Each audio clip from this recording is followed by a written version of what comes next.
Hey, is my head touching? Bro, like, this is like a fucking hazard. What's going on?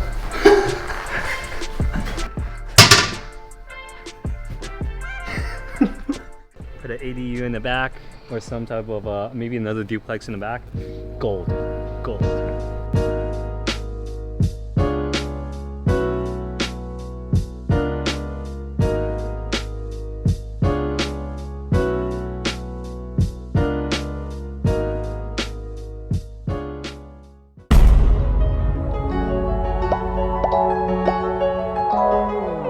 Hey, what's going on, everybody? Okay, quick update on Marshall Way. I know you guys just saw the video not too long ago with the Hobbit house. That's Marshall Way, okay?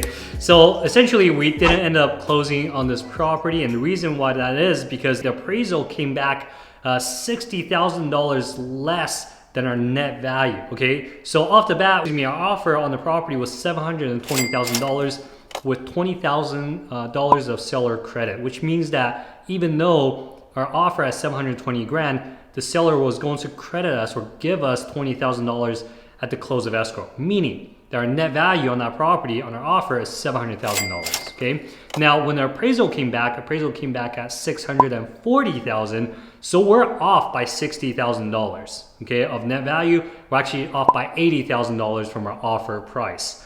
Now, in a normal situation like this, usually, okay, if everybody's playing ball and everyone's trying to close, a worst case scenario generally will be the seller coming down in price and the buyer going up in price to meet somewhere in the middle. So here, if the difference is 60,000, then I will go up 30,000. The seller will come down 30,000, so that we're both, coming out of pocket and we're both meeting in the middle. So this way we can close on the property. Is the appraisal accurate? Maybe not. Okay. Sometimes appraisers, they're only good at one thing. So for example, appraiser might be very good at evaluating properties in a specific area, but only for single family homes, right?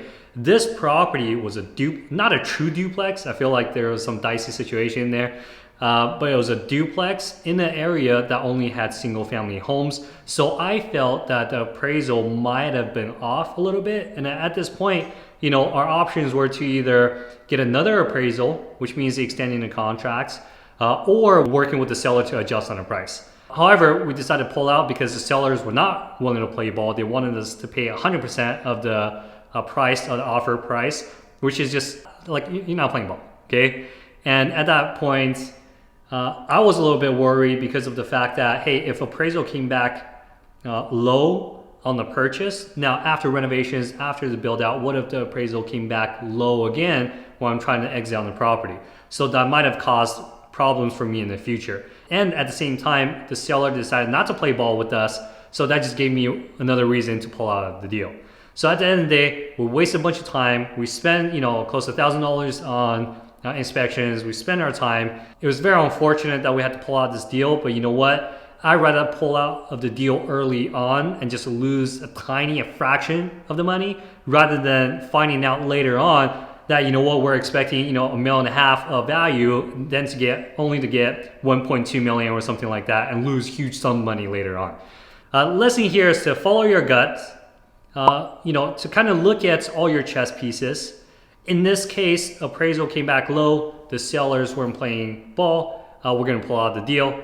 And not to force deals, okay? Even though I feel like this is still a good opportunity, but because of the fact that appraisal came back low, we would have to put additional cash into the game, and then that would have even decreased our future ROI because we have to put more cash up front. But that's a whole nother lesson in the future.